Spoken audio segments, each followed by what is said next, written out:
এখন বাহায়া পনির অভাবে নাই। বাজারও যাও, খেলার যাও, মেলার যাও, রাস্তায় যাও, ঘাটে যাও, বাজারে যাও, প্রত্যেক জায়গার মধ্যে মহিলারা আপনার বেপরদা। আপনার পেট বারোর নতুবা পিঠ বারোর নতুবা এমন কাপড় পাতলা লাগাইতরা আপনার কোনো হিসাব নাই, সবকিছু দেখা যায়।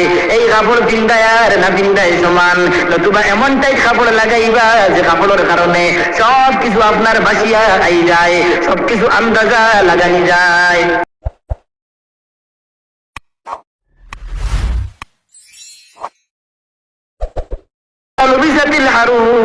যখন দেখবাই ওয়াজাহারাতিল আসওয়াত বিল মাসাজিদ, মসজিদের মধ্যে বড় বড় কথা কইব। আপনার মসজিদে আল্লাহর ঘর হিসাবে আদব বজায় রাখতা নাই। এখান মনে করবা দুনিয়ার কোন স্থান, এখান দেখার বাড়ির ঘর মনে করব, মসজিদে মসজিদ মনে করতো নাই, মসজিদের আদব রাখতো নাই।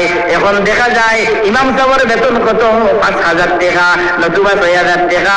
প্রত্যেক শুক্রবারে আপনার প্রেসিডেন্ট এলান করেন, সেক্রেটারিও এলান করেন, পুরা সামান্য দম লইবা মাঠ আছে বলে গীতা মাত কোকা বলে আব্দুল করিম সাহেবের 200 টাকা ইমাম সাহেবের বেতন, তান 5 মাসের বেতন সমাই, আব্দুল সত্তারের 1 বছরের বেতন সমাই, আব্দুর রহিমর আপনার দেখা যায় 3 মাসের বেতন জমাল। এইরকম করিয়া দেখা যায় ইমাম সাহেবের 5 মাসের বেতন জমাল। ঠিক কিনা না? কোন যায় চলেননি আমরা নিলাম ওরা সব পেটবি সবরে দিতে বেজারে 5,000 দিতে সব পেটবেন না।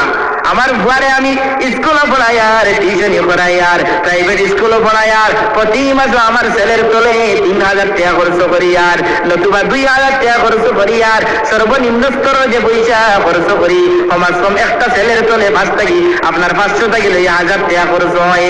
কিন্তু যে ইসলামের কারণে আপনি আমি টিকে আছি, যে মুসলমানই সর্ব আপনার ইসলাম ধর্ম সব ধর্ম থাকিয়া বালা, যে কোরআন সব কিতাব থাকিয়া বালা, ও কোরআন কিতাব মেসাবে ও ধর্মের শিক্ষা ও শিক্ষার লাগি আমাদের 200 টাকা বাহির হয় না।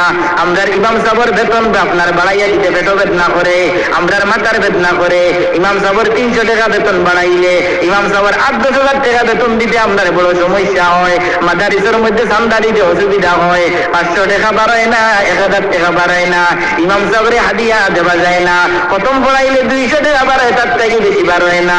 আরে ভাই ওলামাই কেরামের কদর করুকা, ইজ্জত দেউকা, নতুবা আপনার এমন এক জমানায় ওলামাই কেরাম পাইতা নাই, সমাজের মধ্যে জনজা পড়া নেওয়ালা পাইতা নাই, মসজিদের মধ্যে ইমাম পাইতা নাই, নমাজ পড়া নেওয়ালা পাইতা নাই, বাড়ির মধ্যে খতম পড়া নেওয়ালা পাইতা নাই, আপনার জনজা করনেওয়ালা পাইতা নাই, আপনার পেটো বেদনা করলে ফুটে নেওয়ালা পাইতা নাই। ও মুসলমানের ঘর আল্লাহর গুলাম, ইমাম সাহেবের কদর করুকা, ওলামাই কেরামের সম্মান দেউকা, ইজ্জত করুকা, এরারে হাদিয়া দেউকা, বেতন বাড়াইয়া দেউকা। ঠিক কিনা না? আমরা তো জবর লাগে না নি বুঝলে বেসাবে আই বুঝলাম আতিলে আফতার এখন দিয়ে আর আফতার জানি না বাস্তব যে গবু হইয়া আমি যথা কথা হইয়ার কোন আমরা সমাজের মধ্যে সব কথা আসেন না আপনারা আসেন